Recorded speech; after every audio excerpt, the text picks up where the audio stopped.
no cierres completos, pero sí procesos de obra a partir de Vallarta, de Ignacio Vallarta, hacia Avenida Washington. Tenemos también por parte del municipio la renovación de todas las banquetas. Entonces, esta obra que estamos haciendo en Enrique Díaz de León nos impactó también vehicularmente sobre Avenida Hidalgo. Digamos que la afectación consiste sobre todo, no únicamente, pero sobre todo, en que el tráfico que utilizaba Enrique Díaz de León, digamos norte-sur, ahora utiliza Avenida Federalismo. Es la ruta alterna para bajar al sur de la ciudad.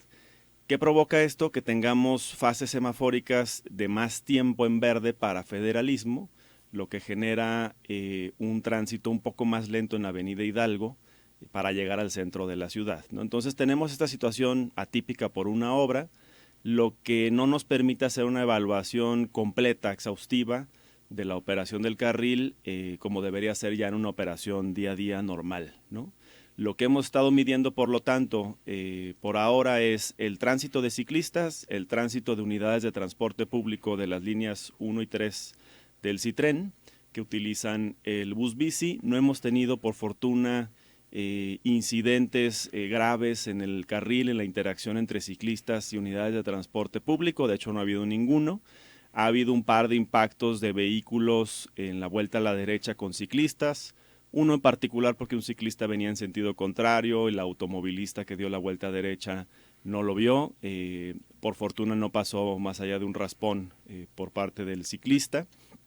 Y bueno, en este sentido hemos detectado algunos ciclistas que utilizan Avenida Hidalgo en sentido contrario. Es una práctica que no recomendamos.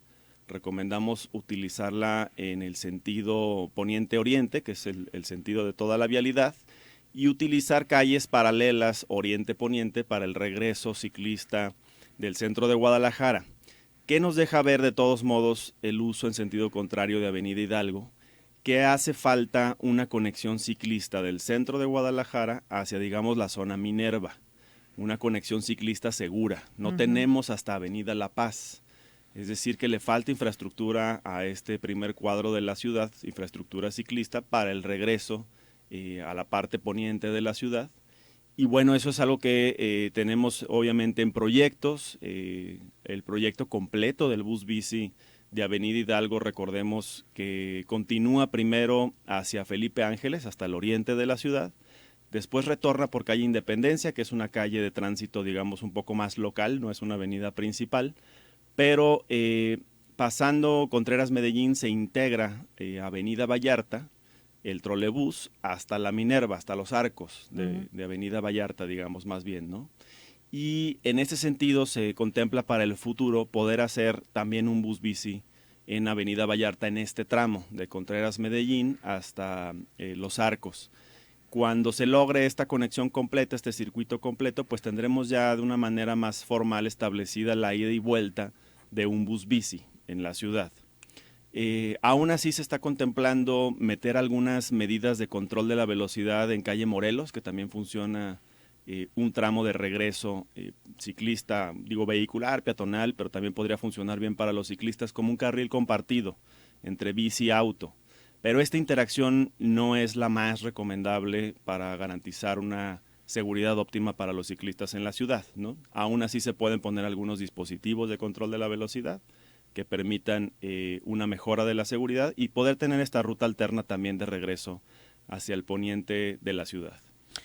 Ahora bien, ahora, con estos 4 meses que ya estaba utilizando la bus bici, nos ha tocado darnos cuenta de algunas situaciones que se ven hace tiempo, se hizo del conocimiento popular sobre una situación que vivía una muchacha que iba en la bicicleta y atrás iba La unidad de la transporte unidad, público. y ahí la muchacha no se hacía hacia ningún lado. Hay una velocidad estipulada de 30 kilómetros por hora. Pero ¿qué pasa ahí? Cuando va una ciclista o un ciclista sobre la vía y un camión del transporte ahí mismo, ¿tiene que ir a la velocidad del ciclista el transporte? Sí, Laura, aquí se dan dos situaciones, un tema legal y Ujú. un tema cultural.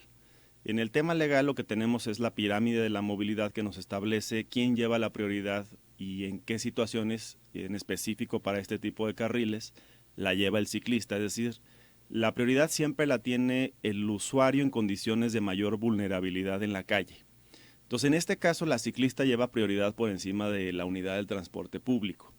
Pero normalmente los ciclistas en Avenida Hidalgo tienen velocidades mayores a los 30 kilómetros por hora, entre los 25 y los 35, porque además hay una ligera pendiente de bajada hacia el centro de Guadalajara. Entonces es muy raro ver que un ciclista vaya a una menor velocidad, básicamente es porque va pedaleando muy poco, y se da esta situación que en específico es es el único, digamos, registro que tenemos en que se haya dado en estos meses de operación. Y aquí es donde digo que entra el tema cultural. La ciclista, aunque estaba en su derecho de circular al centro del carril y tener la prioridad, pudo haberle cedido el paso a la unidad de transporte público, que es lo que recomendamos, ¿no? Si se va a una velocidad menor, el ciclista debe orillarse a la derecha y cederle el paso al transporte público. Eso hubiera sido digamos, lo más recomendable, sobre todo entendiendo que en la unidad de transporte público pues pueden ir hasta 100 personas, es la capacidad que tienen estas unidades, y pues evidentemente, y si hablamos de un uso más democrático del espacio, tienen más derecho al paso, digamos, en un sentido más cultural y moral, estos usuarios del transporte público a un ciclista que va al centro del carril. Dadas estas circunstancias y otras que lo platicamos al regreso de la pausa, el usar los carriles en sentido contrario, el que todavía siguen transitando por banqueta los ciclistas, ¿se ha considerado en hacer un reglamento para el buen uso de todos estos vías para los ciclistas? Tras la pausa, si quieres, la dejamos ahí en suspenso. Vamos a la pausa, regresamos.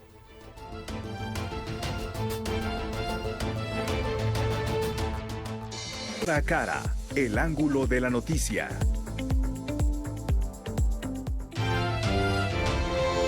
Estamos de regreso a Cara a Cara. Te recuerdo que estamos platicando esta mañana aquí en la cabina azul con Jesús Carlos Soto Morín, director de movilidad del Ayuntamiento de Guadalajara, sobre el tema de bus, bici, ciclovías e inmovilizadores. Y antes de irnos a la pausa, preguntamos si sería necesario realizar o hacer un reglamento para regular este tipo de prácticas que de repente vemos que hacen los ciclistas, como es ir en sentido contrario, aún, bueno, cuando es la pura ciclovía como quiera, pero en este caso que estamos compartiendo el carril o que todavía se sigue viendo que utilizan las banquetas para circular. Ya se encuentra en la ley estatal de movilidad, transporte y seguridad vial una serie de derechos y obligaciones para cada usuaria de la movilidad en la ciudad, y en ese sentido se establecen derechos y obligaciones para los usuarios, para las personas usuarias de la bicicleta en nuestra ciudad. Y por ejemplo, en esta ley se establece que no se debe circular en sentido contrario en bicicleta, que no se debe utilizar la banqueta, que se debe respetar la luz roja en las intersecciones, aunque sí se permite que el ciclista cruce aún en luz roja, siempre y cuando no venga ningún vehículo en el otro sentido. Pero esto no deja de ser una mención, digamos, de obligatoriedad. Lo que no se ha establecido y no sería conveniente es establecer sanciones económicas para los ciclistas por estas prácticas. Las sanciones se deben establecer en función de la peligrosidad, del grado de vulnerabilidad que le generas tú a otro usuario de la calle. En este sentido, lo que se sanciona son las malas prácticas de los vehículos motorizados que ponen en riesgo la vida de los demás. Pero sí podrían ser acreedores de una sanción verbal por parte de la autoridad peatones y ciclistas que hagan un uso indebido del espacio público.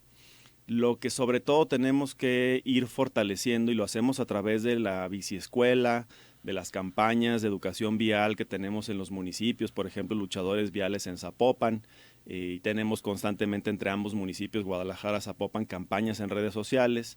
Por cierto, está por salir una específica para los ciclistas.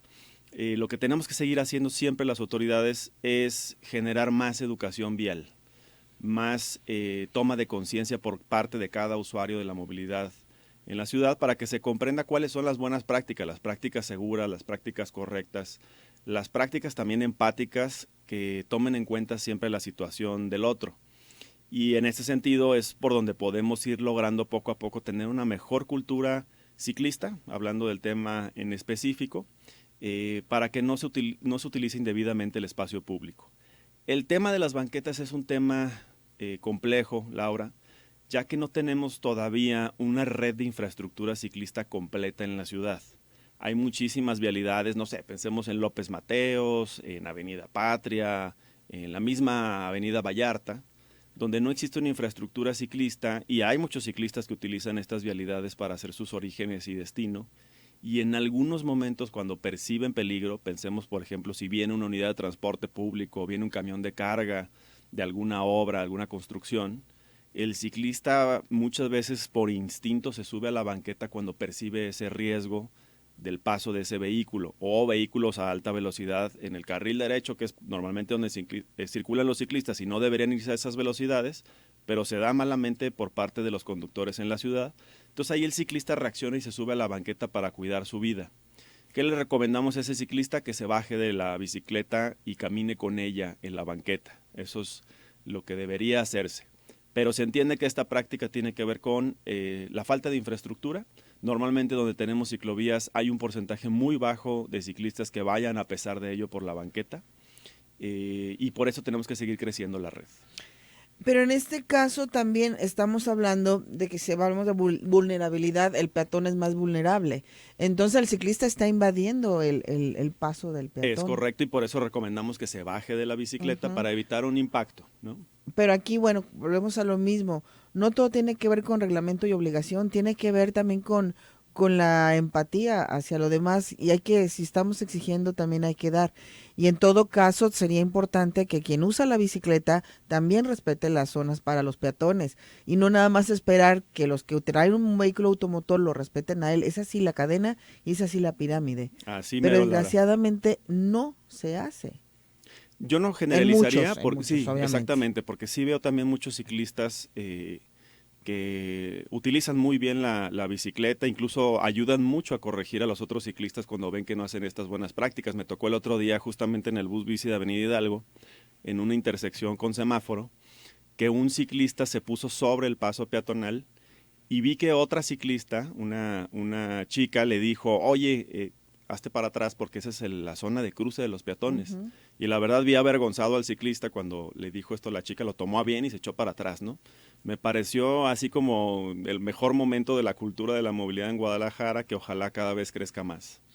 Así es, y bueno, otra de las situaciones que se han visto es que automovilistas utilizan el carril exclusivo Es correcto. por avanzar. Sobre todo hemos visto motociclistas, repartidores fundamentalmente de comida que utilizan este carril cuando ven congestionados los 3 carriles vehiculares. Automovilistas han sido pocos. Quienes sí tienen derecho son vehículos de emergencia cuando tienen realmente una situación, prenden sirena, el sonido es importante y lo utilizan, sobre todo el caso de ambulancias, ¿no? Sí ha habido algunos casos de automovilistas que sobre todo los que hemos detectado es que se meten unos metros antes de llegar a la intersección porque van a dar una vuelta a la derecha. Entonces recordar aquí que el movimiento tiene que ser hasta la intersección, o sea, hasta que empieza la otra calle y no metros antes. Utilizan espacios de acceso a cocheras para meterse a este carril porque en el resto del trayecto hay segregadores, ¿no? Entonces, pues no es una práctica correcta.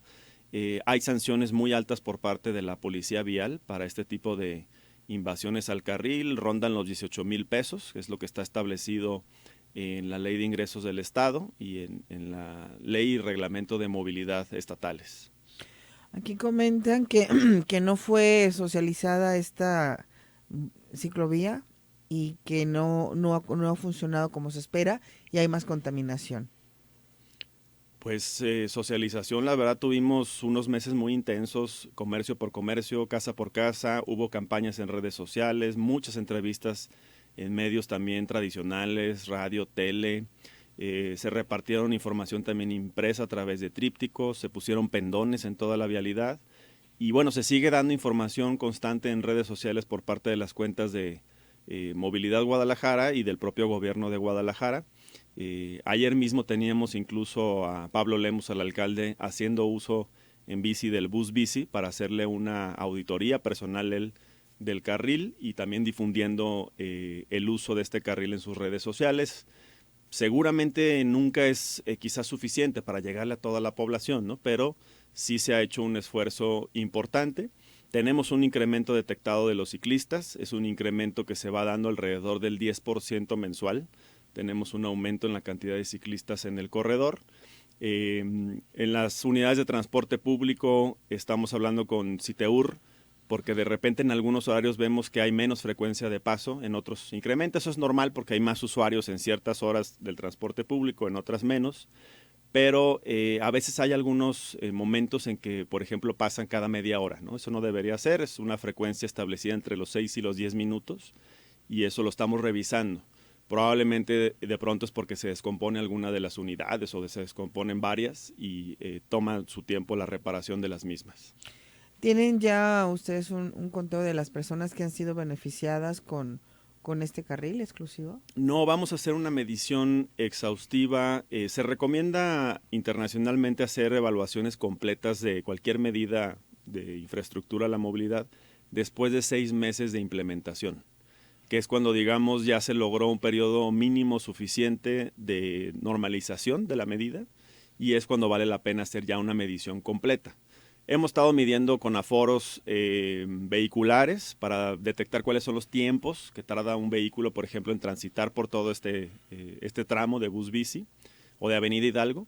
Hemos estado haciendo aforos ciclistas para detectar el aumento de los usuarios ciclistas, el aumento o la disminución. En este caso hemos detectado aumento.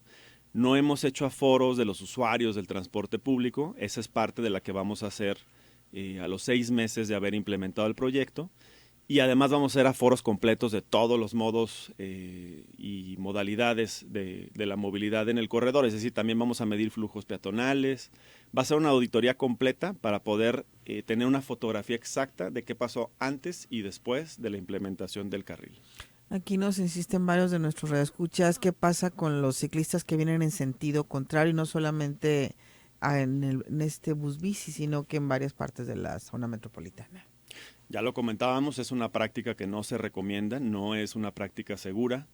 Si de todos modos se llega a realizar por parte de los ciclistas, sobre todo pensando, por ejemplo, en el bus bici, le recomendamos enormemente al ciclista, digo que no lo haga, pero si lo va a hacer, que siempre vaya muy a la defensiva, sabiendo que en este caso los vehículos que van a dar vuelta a la derecha se fijan hacia atrás para ver si viene alguna unidad de transporte público o un ciclista, pero no hacia el frente.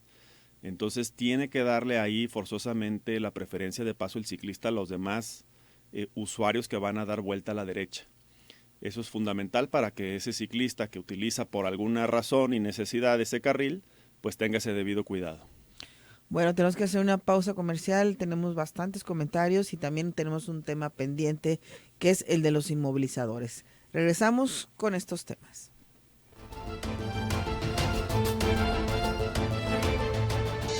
Trabajar para mantenerte informado.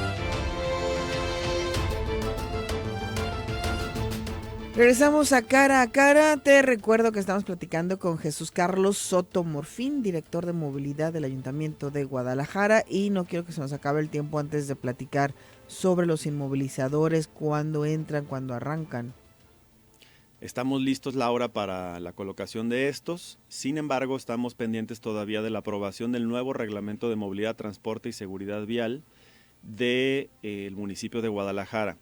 Si sale pronto, será el primer reglamento a nivel nacional que estará homologado a la nueva Ley General de Movilidad y Seguridad Vial, que es una ley federal, y a la nueva Ley de Movilidad, Tránsito y Seguridad Vial del Gobierno del Estado de Jalisco, donde también ya se hizo una homologación con la ley general, ¿no? Entonces este reglamento que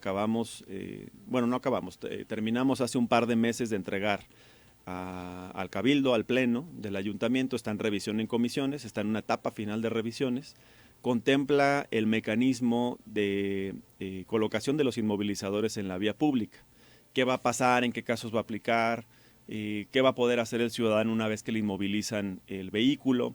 Y aquí les recuerdo la idea general. Lo que buscamos con los inmovilizadores es fortalecer el programa de banquetas libres, que es un programa muy importante en el municipio, donde lo que buscamos sobre todo es evitar infractores que invadan los espacios peatonales, como las banquetas o los pasos peatonales en las intersecciones, que obstruyan, o andadores peatonales como tenemos muchos en el centro, andadores que son 100% para los peatones, pero tenemos vehículos que ingresan y se estacionan ahí, y tenemos muchos reincidentes en estas malas prácticas, es decir, que a pesar de haber sido multados, lo vuelven a hacer. Entonces los inmovilizadores vamos a comenzar a aplicarlos para estos reincidentes. Si es tu primera vez que cometes una infracción, no te lo vamos a poner, vas a tener que pagar la multa, que es muy cara. En Guadalajara cuesta 5,000 pesos, por ejemplo, obstruir una banqueta o estar estacionado en un andador peatonal, cerca de 1,500 pesos estacionarte en línea amarilla, cerca de 2,000 pesos obstruir una intersección peatonal. Son multas caras, pero si es tu primera vez, nomás te pondremos la multa. ¿Y cómo determinas si es la primera vez? Tenemos todo digitalizado en el sistema municipal. Nuestros agentes tienen tabletas o celulares con datos, y al meter una placa en el sistema, en automático se verifica si es la primera infracción o si tienen ya otras el municipio de dicho vehículo. Y en ese caso, si ya hay más de una infracción, una o más, en automático se le baja la instrucción a la gente de inmovilizar ese vehículo, siempre y cuando esté en los supuestos que vamos a establecer en este nuevo reglamento de colocación del inmovilizador, y si está en las zonas donde vamos a colocar los inmovilizadores. No se van a poner en toda la ciudad de manera inicial. Se podría, por reglamento, poner en cualquier cuadro de la ciudad, pero lo que determinamos, y a partir de la instrucción del alcalde, es hacerlo sobre todo en los corredores gastronómicos, donde tenemos detectadas más faltas al reglamento, y principalmente e inicialmente en el centro histórico de Guadalajara, donde tenemos estos casos de reincidentes en los andadores peatonales. Hay vehículos que tienen hasta 300,000 pesos acumulados de infracciones que se les han puesto por utilizar indebidamente el espacio público. Vamos a inmovilizarlos y no van a poder hacer uso del vehículo durante todo el día mientras esté el inmovilizador. Se van a retirar en la noche. Al día siguiente, si está otra vez el vehículo, se vuelve a colocar. Y de esta manera se les va a obligar a pagar por el inmovilizador para que pueda ser retirado. Y eventualmente, si no hay pago del retiro del inmovilizador, se llevará con grúa el vehículo ya a uno de los corralones. Y de ahí no va a poder salir si no paga todas sus multas. Entonces, por ejemplo, si es un carro que tiene 300,000 pesos de deuda y se va al corralón, pues no va a poder salir hasta que pague esa deuda. Aquí nos pregunta Oscar, perdón, dice, ¿los taxis pueden tomar el carril del trolebús para tomar y dejar pasaje? No. Los taxis, Ubers, Didis, plataformas deben hacerlo en las calles transversales de Avenida Hidalgo. No se debe hacer sobre la avenida desde la implementación del carril bus bici. Ahora bien, se está también abriendo o construyendo una nueva ciclovía por Javier Mina. Uh-huh. Esto ya está totalmente socializado, es decir, hablan con los comerciantes de la zona porque es una zona muy comercial. Muy comercial, con una afluencia peatonal impresionante. Uh-huh. El crucero yo creo que más de los más complejos en movilidad peatonal de la ciudad es la calzada y Javier Mina, porque tenemos ahí macro calzada, la línea 1, la línea 3, en una inmediatez, o sea, muy cerca también. Y entonces una especie de CETRAM, un centro de transferencia modal fundamental, este crucero. Y hemos estado platicando ya desde hace meses con líderes comerciales de Obregón, de Medrano, de San Juan de Dios, sobre este proyecto, donde evidentemente ha habido sus resistencias, sus dudas, sus inquietudes. Hicimos mesas de trabajo con los representantes de todos estos sectores comerciales para ir desmenuzando cada una de esas dudas. Se incorporaron al proyecto de Javier Mina muchas de sus peticiones, por ejemplo, agregar bahías adicionales de carga y descarga, motopuertos en algunas de las intersecciones, poner señalamiento adicional en las intersecciones semaforizadas para que los carros no se queden obstruyendo el cruce de las vialidades cuando se llena, digamos, en la parte de enfrente el carril de Javier Mina. Se conservan los 4 carriles de la vialidad. Esa también fue una petición por parte de los comerciantes, que no hubiera eliminación de carril. Lo que hacemos es una redimensión de los mismos. Ahí tienen un sobreancho, eso nos permite poner una ciclovía.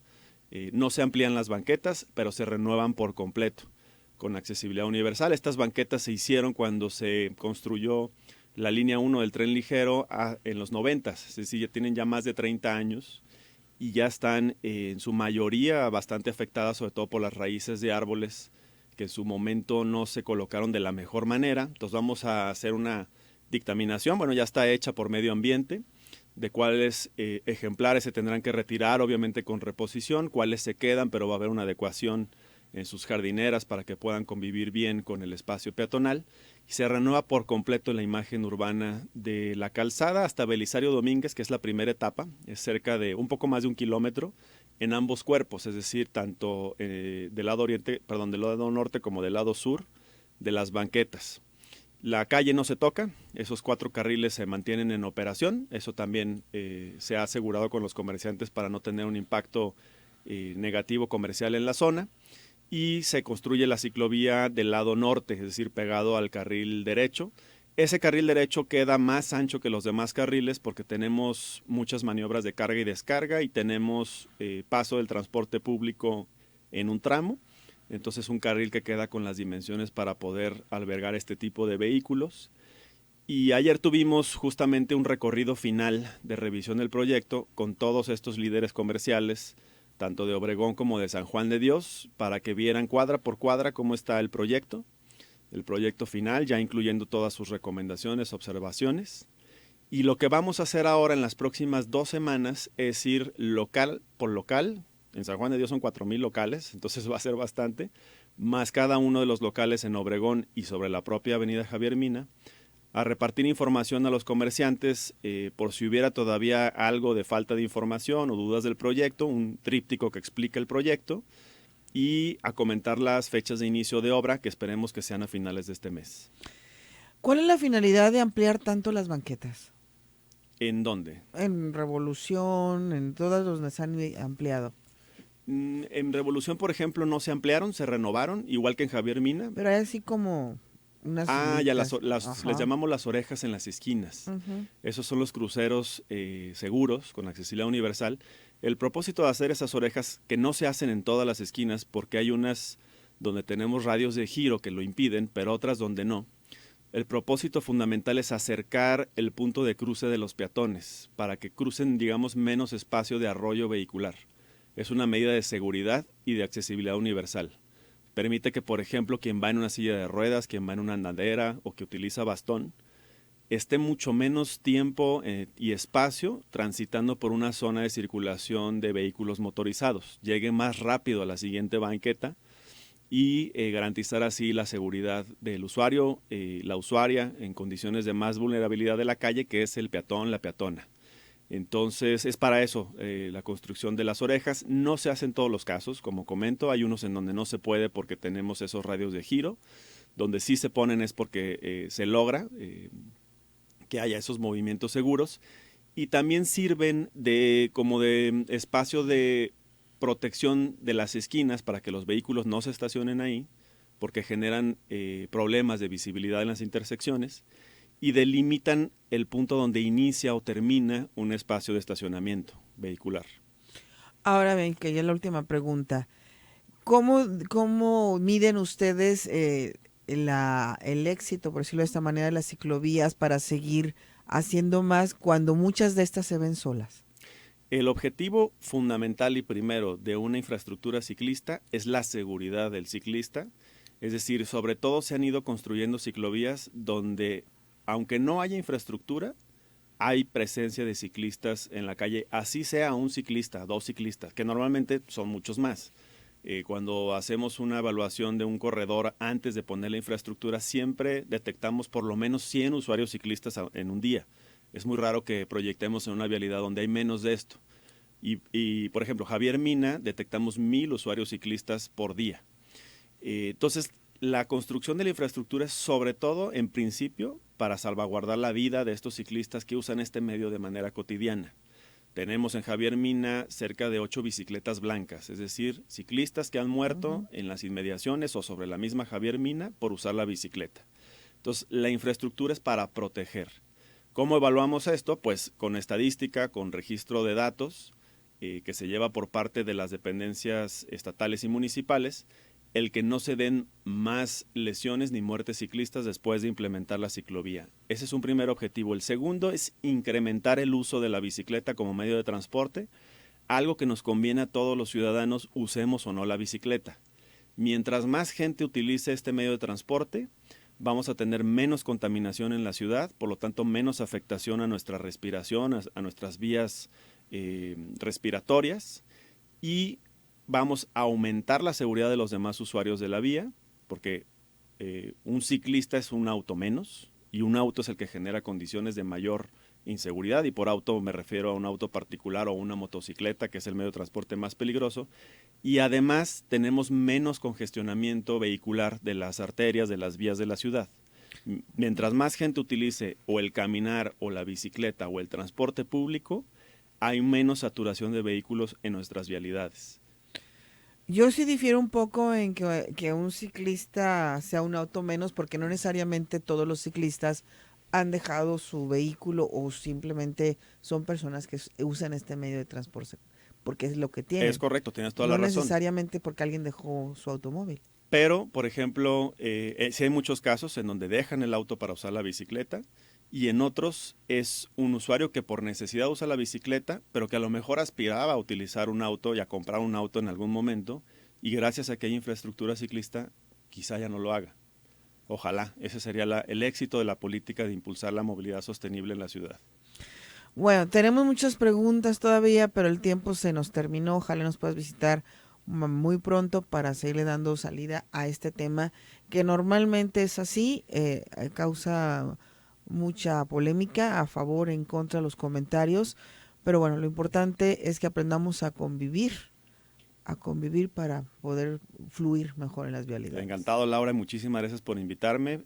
Para nosotros, las autoridades que nos dedicamos a este tema, que como dices es polémico, es clave que podamos dialogar con la ciudadanía y explicar cada una de las medidas y acciones y que se puedan comprender de mejor manera. Así que muchas gracias. Y bueno, también queda pendiente el tema de los motociclistas, luego lo vamos a tocar más a fondo porque también es algo que se ha incrementado aquí en nuestra zona metropolitana, pero igual no hay un seguimiento, un reglamento, y creo que también tiene mucho que ver con los usuarios de este transporte. 16% de crecimiento anual en el uso de la motocicleta, es el medio de transporte que más está creciendo y es el más peligroso, es decir, donde más registro de lesiones y muertes estamos teniendo a nivel estatal anualmente. Entonces, ciertamente, como lo dices, es un medio de transporte al que le urge más regulación y sobre todo ponerle más restricciones a las motocicletas que se están vendiendo tan económicas que no cumplen con estándares elementales de seguridad, y hay que tener cuidado con ellas porque se está poniendo en riesgo la propia vida. Perfecto, muchísimas gracias, Jesús Carlos. A ti. Vamos a la pausa, regresamos.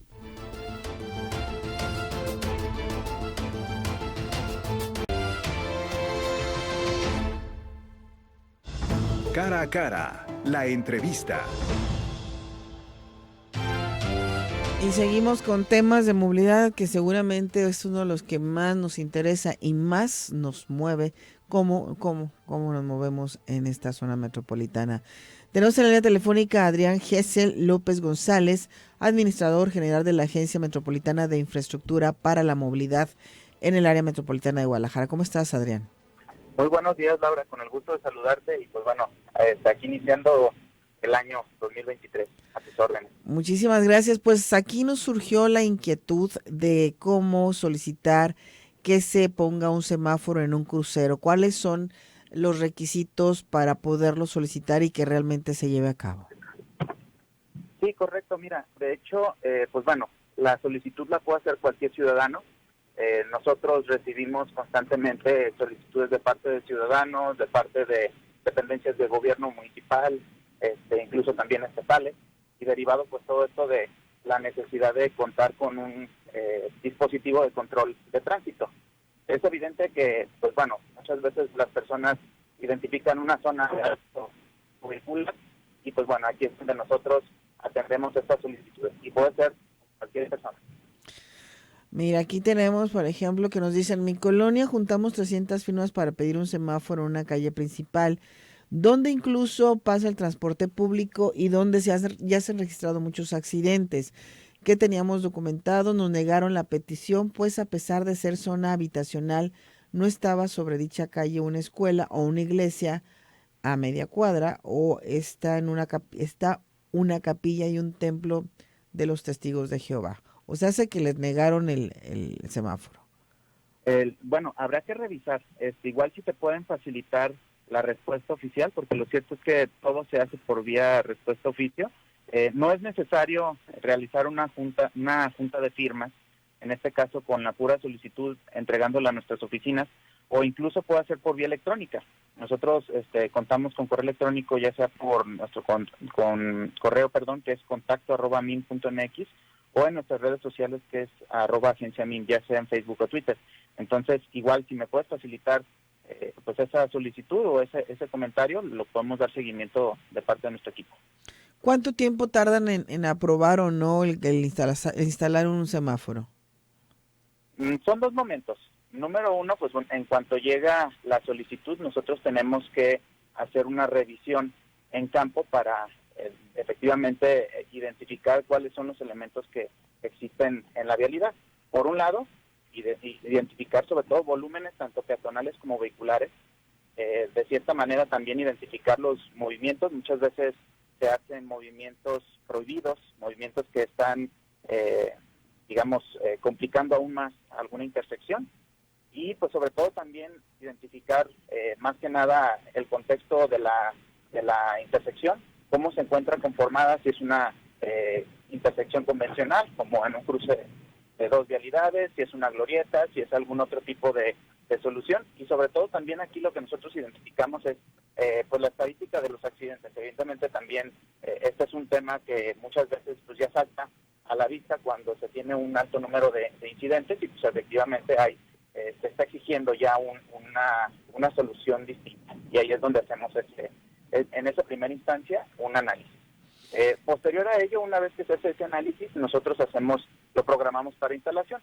Aquí es importante mencionar que tanto las cuadrillas que dan atención todos los días son los mismos que hacen la instalación de estos semáforos. Entonces, va de manera paulatina, se programa para poderlo realizar, y pues bueno, esto va en tiempos muy variables, porque pudiéramos tener días con mucho trabajo, días con un poquito más de holgura, pero por lo regular los fines de semana son los que aprovechamos para poder hacer la instalación de las anclas, que recordemos que estos equipos tienen que tener unas bases sólidas para poder soportar los brazos de acero de los propios semáforos, y que en su momento, pues bueno, estos no vayan a colapsar. También nos comenta Raúl, dice, en el crucero de Sierra Morena y Monte Parnaso, en donde se encuentra un Oxxo, es muy peligroso para los peatones que cruzan. Creo que sería conveniente poner un semáforo porque cruzan jóvenes, adultos y sobre todo adultos mayores que acuden a urgencias del centro médico. La verdad es muy peligroso, comenta.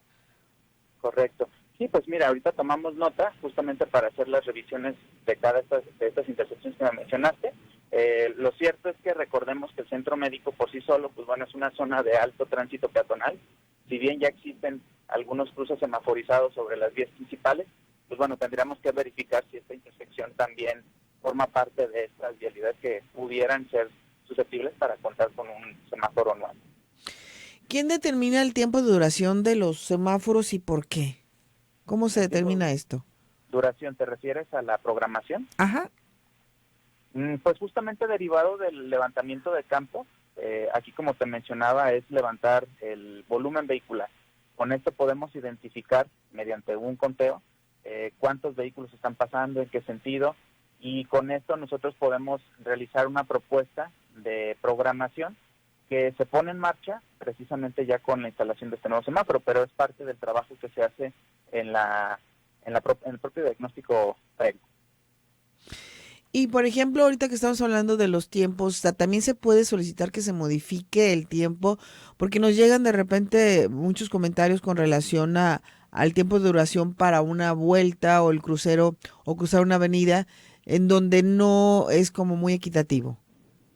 Sí, claro, por supuesto. De hecho, pues bueno, nosotros y personalmente me gusta atender estas solicitudes. Muchas veces vienen de asociaciones vecinales, de situaciones donde las propias personas que circulan a diario estas vialidades pues, se identifican en las horas pico una demanda que requiere un ajuste para que pueda funcionar de manera correcta. Entonces, lo que sucede aquí, igual también aquí lo expongo ante todo tu auditorio, sería hacernos la solicitud, ya sea por medio de nuestras redes. Nosotros nos programamos, asistimos a sitio, me gusta asistir sobre todo en horas pico. No tiene caso que hagamos la visita en hora valle donde no identificamos el problema, sino por lo regular siempre son las primeras horas de la mañana y estando en sitio identificamos esta situación, hacemos un análisis y posterior a ello hacemos los ajustes que resulten pertinentes. Así es. Bueno, entonces nos repites por favor cuál es el procedimiento para quienes estén interesados o necesiten que se instale un semáforo en algún crucero. ¿Cómo sería? Claro, sería muy sencillo. Simplemente tienen que realizar un escrito o un documento muy sencillo, nada más donde estén solicitando la intersección. Obviamente identificar la intersección, cuáles son los horarios que ellos consideran que tienen mayor conflicto, y con esto pues ya nos dejan sus datos, pudiéndolos entregar ya sea por correo electrónico, repito el correo, es contacto@amin.mx, o a través, como mencionaba, de nuestras redes sociales que son Agencia Amin, tanto en Facebook como en Twitter. Perfecto. ¿Algo más que quieras agregar? Pues nada, ahora sí que solicitar aquí a tu auditorio que pues igual respeten las señales de tránsito. Nosotros seguimos muy al pendiente de todas estas solicitudes y con gusto atendemos pues estos ajustes que resulten necesarios en la vialidad. Muy bien, muchísimas gracias. Hasta luego, Laura, buen día. Hasta luego, pues él es Adrián Getzel López González, administrador general de la Agencia Metropolitana de Infraestructura para la Movilidad en el área metropolitana. Y nos siguieron llegando varias preguntas con relación a las ciclovías. Pero bueno, estaremos tocando estos temas porque considero que sí es importante que nos aclaren todas estas dudas e inquietudes que hay en torno a estas construcciones de las ciclovías en las calles que se están realizando. Nosotros ya nos vamos. Quiero agradecerte que has estado con nosotros y la invitación a que te quedes con el señor Omar Machain y Zona de Conexión. Más adelante estará con ustedes Mónica Ramírez con los olores de quién? Se me fue el nombre. El placer de los sabores. Es que hayan ustedes visto, hayan esa adrede, porque lo dicen, ay, no dijo bien, para determinar ese nombre, que bueno, se me quedaron todos. Ya nos vamos, gracias a Laura Martínez Gamiño, gracias a Dulce Rodríguez Moreno, a Rocío González Araoz y sobre todo muchas gracias a ti. Nos escuchamos a las 6 de la tarde en la tercera emisión. Esto fue Cara a Cara y yo soy Laura.